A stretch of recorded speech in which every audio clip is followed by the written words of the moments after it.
Olá novamente, sou José Gabriel e na aula anterior vimos os tipos diferentes de dados e como são classificados por natureza e grau de organização. Nessa quinta aula do minicurso, aprenderemos sobre a definição e conceitos básicos sobre análise de dados e como melhor utilizá-la de forma eficiente e segura. A análise de dados não é apenas olhar para um gráfico e entender as informações ali apresentadas, mas sim todo o processo de transformar os dados brutos presentes no banco de dados em informações úteis que sirvam para a tomada de decisão. Este processo envolve várias etapas, desde a coleção, organização, correção de erros, modelação e interpretação desses dados. Business Intelligence e ciência de dados, assuntos introdutórios do módulo 1, são exemplos de tipos diferentes de análise de dados. Esta ciência utiliza 4 conceitos básicos fundamentais para seu funcionamento, funcionando mais como etapas do que estágios puramente separados, e estes vão desde a descrição básica do passado até a prescrição de ações futuras. A primeira etapa da análise de dados é a análise descritiva, que busca responder à pergunta "o que aconteceu?", resumindo dados históricos para que seja possível a compreensão do que de fato aconteceu ou deixou de acontecer, e pedindo que erros em processos essenciais passem batidos. A segunda etapa, por sua vez, é a análise diagnóstica, e sua função é responder a por que aconteceu, buscando justificar e investigar as causas de eventos, tanto regulares como irregulares, e os padrões. Ambos esses processos estudam o passado buscando justificar, explicar e compreender o presente de forma aprofundada, transparente e completa, utilizando com ênfase dados estruturados como planilhas, Power BI, Tableau e SQL, e são os principais processos que a BI é responsável por realizar. A próxima etapa, entretanto, ultrapassa o limite do passado e presente e já vai direto para o futuro. Buscando responder o que vai acontecer, a análise preditiva utiliza modelos estatísticos e machine learning para prever tendências, problemas, padrões e mudanças futuras. Passo essencial para a etapa final, análise prescritiva. A análise prescritiva tem como função prescrever o plano de ação da empresa, o que devemos fazer, recomendações baseadas nas previsões da análise preditiva. Estes últimos dois conceitos são exemplos claros de ciência de dados, buscando justificar decisões a longo prazo e preparar a empresa para problemas e tendências emergentes, além de permitir maior consciência e economia em relação à manutenção, por meio da manutenção preditiva, utilizando principalmente programação em linguagem Python, com destaque às bibliotecas Scikit-learn e Panda. Além disso, dois conceitos básicos que estão proximamente relacionados e são críticos para a compreensão da análise de dados são os tipos de dados, assunto da aula anterior, na qual vimos que dados podem ser separados em estruturados, semi-estruturados e não estruturados, de acordo com o grau de organização, em dados qualitativos, ou seja, valores numéricos, e quantitativo, que são valores numéricos. Também iremos explorar, no próximo módulo, as ferramentas utilizadas por profissionais na área para análise de dados.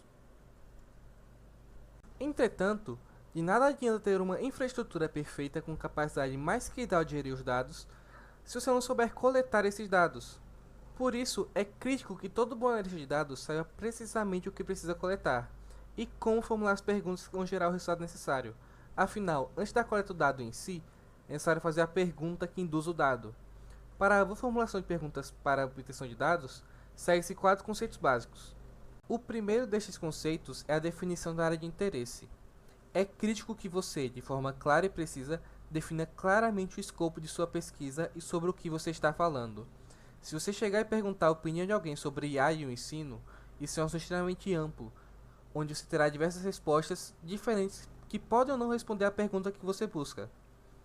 Ao direcionar a pergunta a um escopo mais limitado, como a IA pode aumentar a retenção de alunos em cursos online, as chances de obter respostas de fato relevantes à pesquisa aumentam significativamente. Outro tópico importante é a objetividade e foco da pergunta. Perguntas eficazes são claras, específicas, objetivas e imparciais, sem enrolar, atrasar e esticar o assunto. De nada adianta uma pesquisa com escopo definido perfeitamente e uma pergunta confusa, que leva a respostas mais confusas ou igualmente. Outro ponto muito importante são as etapas de pergunta. Quando houver necessidade de fazer várias perguntas para se obter um conhecimento mais profundo e completo, é importante o afunilamento dessas perguntas. Começar com as perguntas mais abrangentes, claro, sempre claras e bem definidas, mas que vão avançando para perguntas mais específicas e granulares, que precisam de respostas mais precisas e em ponto. Além disso, por fim, se deve evitar vieses. É extremamente importante que o dado obtido por sua pesquisa de dados seja puro, honesto e seguro. Para isso, é importante que sua pergunta seja completamente objetiva, nem com sua opinião ou algo que vai manipular a opinião do questionado.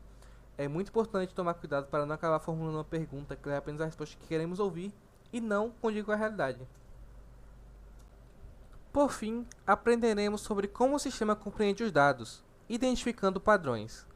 A identificação de padrões é a descoberta de repetições de comportamento ou correlações ocultas presentes com maior clareza em grandes volumes de dados, que permitem a obtenção de insights profundos e complexos, como, por exemplo, se há um padrão de um certo produto sendo vendido durante o período chuvoso do ano, a identificação de padrão apontará esse padrão para o sistema, o que, por sua vez, será encaminhado à gestão da loja, que poderá fazer proveito desse fenômeno.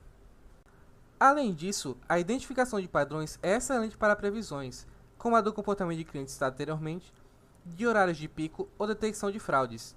Esse reconhecimento de padrões pode ser supervisionado, onde um agente humano programa e especifica quais padrões a máquina deve buscar e quais pode associar a estas, ou, graças aos avanços da IA no mundo contemporâneo, não supervisionado, onde o algoritmo de inteligência artificial própria realizará a criação de padrões a ser reconhecidos, a partir dos padrões que ela mesma observe.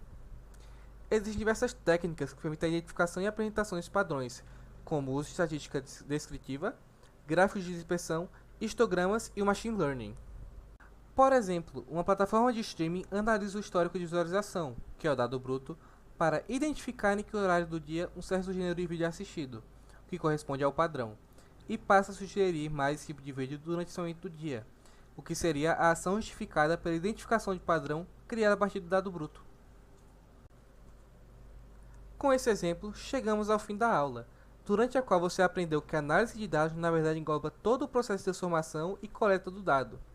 Além disso, vimos a fundo as etapas da análise de dados e sua relação com os assuntos anteriores, além de aprender como o reconhecimento de padrões funciona e como fazer perguntas eficazes para a coleção de dados. Agradeço muito pela atenção e te vejo na próxima aula.